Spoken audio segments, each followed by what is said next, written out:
चलिए बेटा, आज हम कक्षा 11 के यूनिट 3 का इंपॉर्टेंट क्वेश्चन पढ़ते हैं। अपन घर्षण कोण यानी एंगल ऑफ फ्रिक्शन, इसके बारे में जानते हैं। ठीक है, क्वेश्चन पूरा बनेगा।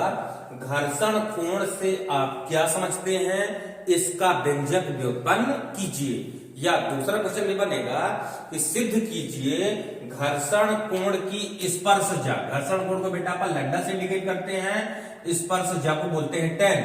तो घर्षण कोण की स्पर्शजा स्थैतिक घर्षण गुणांक या कि सीमांत घर्षण गुणांक के बराबर होती है। ये आपको प्रूफ करना है। करेक्ट, ठीक। चलिए पहले अपन घर्षण कोण के बारे में जानते हैं। तो घर्षण कोण को एक्सप्लेन करने के लिए आपको ऑपरेटर्स में क्या बनाना है, एक पहले आपको क्षैतिज समतल लेना है यानी प्लेन ले लेना है। ठीक है बेटा, उसके ऊपर किसी लकड़ी के गुटके को रिप्रेजेंट करना है। ये लकड़ी का गुटका ले लिए, क्लियर है बेटा। लकड़ी के गुटके को क्षैतिज समतल पर किस कंडीशन में रखना है, सीमांत संतुलन की अवस्था में। किस अवस्था में रखना बेटा, सीमांत संतुलन की अवस्था। वह अवस्था होती है कि लकड़ी का गुटका क्षैतिज समतल के ऊपर सरकने का प्रयास करे किंतु सरके नहीं, जस्ट सरकने की कंडीशन में है। राइट, ये जो लकड़ी का गुटका है इस क्षैतिज समतल पर वो सरकने का प्रयास करे किंतु सरके नहीं, तो उस अवस्था को क्या बोलेंगे अपन, सीमांत संतुलन की अवस्था। यानी लकड़ी के गुटके को क्षैतिज समतल के ऊपर किस अवस्था में रखना बेटा, सीमांत संतुलन की अवस्था में रखना है। तब इस पर कितने बल कार्य करेंगे, 3 बल। ध्यान दीजिएगा, लकड़ी के गुटके का कोई ना कोई वेट होगा, यानी लकड़ी के गुटके का भार ये होगा आपका mg, यम द्रव्यमान है, जी आपका गुरुत्वीय त्वरण है। दूसरा, ये जो क्षैतिज समतल है ये लकड़ी के गुटके पर क्या लगाएगा, अभिलंब प्रतिक्रिया, जो कि इसके भार को बैलेंस करेगा। अभिलंब प्रतिक्रिया हो गया बेटा आपका कैपिटल आर। तीसरा, लकड़ी के गुटके को सरकाने के लिए हम इस पर बाह्य बल लगाएंगे। तो मान लो लकड़ी के गुटके को इस डायरेक्शन में सरकाना है तो ये बाह्य बल लगा दिए बेटा अपन कैपिटल एफ। और जैसे हम जिधर बल लगाते हैं कि जिस डायरेक्शन में सरकाते हैं तो बल की विपरीत दिशा में क्या कार्य करता है, घर्षण बल। तो लकड़ी के गुटके को यदि इस डायरेक्शन में सरकाना है तो सीमांत घर्षण बल इस डायरेक्शन में काम करेगा। ये हो गया आपका सीमांत घर्षण बल Fs। ठीक है, ये 4 बल कार्य कर गए। चारों के नाम एक बार फिर से देखते हैं अपन। लकड़ी के गुटके का भार कौन है, mg। आर क्या है, क्षैतिज समतल द्वारा गुटके पर लगाया गया अभिलंब प्रतिक्रिया। एफ क्या है, हमारे द्वारा लगाया गया बाह्य बल। और एफएस क्या है, दोनों पिंडों के बीच लगने वाला सीमांत घर्षण बल। ठीक है, तब आपको सीमांत घर्षण बल और अभिलंब प्रतिक्रिया का क्या ढूंढना है, परिणामी। क्या ढूंढना बेटा, परिणामी। तो एक आपका लंब पे है, एक आपका आधार पे है, तो इनका परिणामी आपको कहां मिलेगा, कर्ण पे। ये मिल गया आपको इस डायरेक्शन में परिणामी दोनों का। ठीक है, अब ध्यान दीजिएगा, ये जो है ये आर और एफएस का परिणामी है। तो आर और एफएस का जो परिणामी है वो आर के साथ यानी अभिलंब प्रतिक्रिया के साथ जो कोण बनाता है, इस कोण को ही हम घर्षण कोण कहते हैं।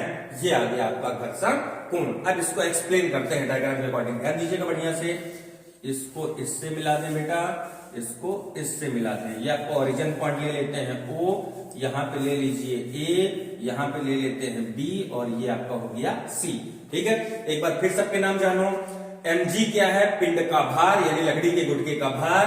r क्या है, क्षैतिज समतल द्वारा इस पर लगाया गया प्रतिक्रिया बल। F क्या है बेटा, बाह्य बल। और Fs क्या है आपका, सीमांत घर्षण बल। तो घर्षण कोण को एक्सप्लेन करके ध्यान दीजिएगा, सीमांत घर्षण बल और अभिलंब प्रतिक्रिया का परिणामी। ठीक है, इसका नाम बोल रहे हैं, ध्यान दीजिएगा। ये कौन है, सीमांत घर्षण बल और अभिलंब प्रतिक्रिया का परिणामी। अभिलंब प्रतिक्रिया के साथ जो कोण बनाता है उस कोण को ही घर्षण कोण कहते हैं। परिभाषा क्लियर। इसे कहे से, ध्यान दीजिए, इसे लैम्डा से प्रदर्शित करते हैं। ये हो गया आपका बेटा घर्षण कोण की परिभाषा। कोई डाउट। अब इसका डेरिवेशन यानी व्यंजक प्रूफ करना है। चलिए व्यंजक निकालते हैं। व्यंजक, चलो व्यंजक को प्रूफ करने के लिए आपको डायग्राम बनाना है। ये डायग्राम क्लियर हो गया, ऐसे डायग्राम बनाना है। ठीक है, डायग्राम की थ्योरी में क्या लिखना, ध्यान दीजिएगा। लिखेंगे इसमें, चित्र में, ध्यान दीजिए, इसमें यम द्रव्यमान का, कितने द्रव्यमान का, m द्रव्यमान है, mg भार है बेटा, ध्यान दीजिएगा। इसमें यम द्रव्यमान के किसी लकड़ी के गुटके को क्षैतिज समतल पर सीमांत संतुलन की अवस्था में रखते हैं। सबसे पहला काम, ठीक है। ये जो लकड़ी का गुटका है इसका द्रव्यमान कितना है, m है, और इस लकड़ी के गुटके को कहां, क्षैतिज समतल पर कैसे, सीमांत संतुलन की अवस्था में रखना है। सीमांत संतुलन की अवस्था मतलब सरकने का प्रयास कर रहा है लेकिन सरक नहीं रहा। तब ध्यान दीजिएगा, तब इस गुटके पर निम्नलिखित 4 बल कार्य करते हैं। चारों बल कौन कौन है, ध्यान दीजिए। नंबर 1, गुटके का भार mg। नंबर 1, गुटके का भार mg। इसका डायरेक्शन क्या लिखोगे बेटा, ऊर्ध्वाधर नीचे की ओर। क्या बोलोगे, हमेशा कहीं पे भार देख दिया उसका डायरेक्शन क्या बोलना है, ऊर्ध्वाधर नीचे की ओर। क्लियर।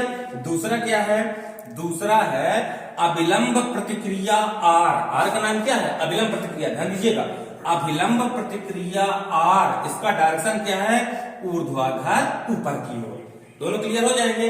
तीसरा क्या बोलोगे, ध्यान दीजिएगा, जो आपका क्षैतिज समतल है इसका नाम क्या रखते हैं, OABC है, इसका नाम रख देते हैं बेटा अपन XY, ऐसे, ठीक है।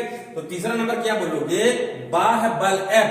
क्या बोलोगे बेटा, बाह्य बल F। इसका डायरेक्शन क्या, ध्यान दीजिए, OY डायरेक्शन। क्या बोलोगे, OY दिशा में। तो इसको लिख देंगे अपन OY दिशा में, ठीक है। ये तीसरा बल हो गया। चौथा बल कौन है, यहाँ पे ध्यान दीजिए, Fs का नाम क्या है, Fs का नाम है सीमांत घर्षण बल। क्या बोलोगे, सीमांत घर्षण बल Fs। इसका डायरेक्शन क्या है, OX दिशा में, OX दिशा में। ये चारों बल क्लियर हो गए। जैसे चारों बल क्लियर हो जाएं, अब इसके बाद आपको इसके परिणामी और अभिलंब प्रतिक्रिया R के बीच बनने वाले कोण का मान निकालना है। ध्यान दीजिए, यहां पे बोलोगे समकोण त्रिभुज OAC में, कौन सा त्रिभुज बन रहा है, समकोण त्रिभुज OAC में। यहाँ पे समकोण देखिएगा OAC में, इस कोण के लिए AC कौन सी भुजा है, लंब। OA कौन सी भुजा है बेटा, आधार। और OC कौन सी है, कर्ण। आपको लंब और आधार में लेना है। तो समकोण त्रिभुज OAC में tan लैम्डा, ये का लैम्डा है, तो tan बराबर क्या होता है, लंब बटा आधार। तो लंब कितना है, ध्यान दीजिए, AC। तो tan लैम्डा बराबर AC बटे आधार कितना है, OA। तो AC बटे OA, ठीक है। अगली लाइन पे tan लैम्डा बराबर AC पे ध्यान दीजिएगा, AC पे कितना बल कार्यरत है, AC डायरेक्शन में आपका Fs बल कार्यरत है। कितना है, Fs। तो AC की जगह कितना लिखोगे, Fs बटे OA डायरेक्शन में कौन सा बल कार्यरत है, R। तो OA की जगह कितना लिखोगे बेटा, R। लेकिन चूंकि आप लोग पीछे पढ़ चुके हो कि Fs बटे R बराबर कितना होता है, म्यूएस। Fs बटे R बराबर म्यूएस, जहां पे Fs क्या है, सीमांत घर्षण बल, और R क्या है, अभिलंब प्रतिक्रिया। यानी सीमांत घर्षण बल और अभिलंब प्रतिक्रिया का अनुपात सीमांत घर्षण गुणांक के बराबर होता है। म्यूएस आपका सीमांत घर्षण गुणांक है। तो Fs बटे R की जगह कितना प्लेस कर सकते हो बेटा, म्यूएस। तो tan लैम्डा बराबर कितना आ जाएगा आपका, tan लैम्डा बराबर म्यूएस। यही आपको क्या करना है, प्रूफ करना है, ऐसे, ठीक है। यानी क्या लिखोगे, अतः लैम्डा क्या है बेटा आपका, घर्षण कोण। अतः घर्षण कोण की स्पर्शजा सीमांत घर्षण गुणांक के बराबर होती है। इसको अच्छे से कंप्लीट करिएगा, इंपॉर्टेंट क्वेश्चन। क्लियर, ठीक है बेटा।